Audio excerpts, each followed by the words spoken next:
CSS and JS techniques and libraries seem to have taken the front-end ecosystem by storm. Is this a storm that'll be weathered by more traditional approaches, like CSS?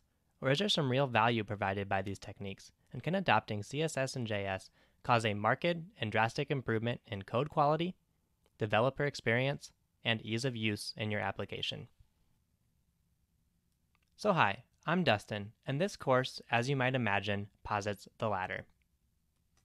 I presume some basic understanding of CSS, of JavaScript, and of React, but don't at all feel out of your depth if any of those disparate technologies are somewhat confusing or foreign to you. I'll be sure to define and explain concepts, terms, and other areas that may be confusing on our journey. After all, it does feel sometimes that when you learn anything in the front-end space, that you're not just learning that thing in particular, but a host of other foundational concepts, and CSS and JS is no different. Throughout this course, I'll gently guide you on the foundational concepts and techniques that power CSS and JS by leveraging the library Styled Components with React. Styled Components is a library that implements CSS and JS techniques and is built with React. React is, of course, a library that has grown increasingly in popularity and acclaim, and we'll be using this pair in tandem to explain and instrument CSS and JS techniques.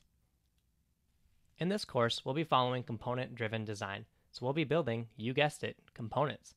Things like buttons, things like forms, headers, footers, and in general, each are components that are part of a larger blogging application.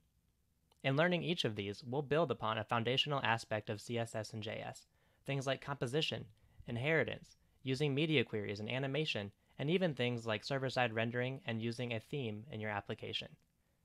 So with all of that said, I hope you're just as excited as I am about CSS and JS with style components. So we'll start this off by first taking a step back and defining just what exactly CSS and JS actually is, and what I mean when I use the term CSS in JS.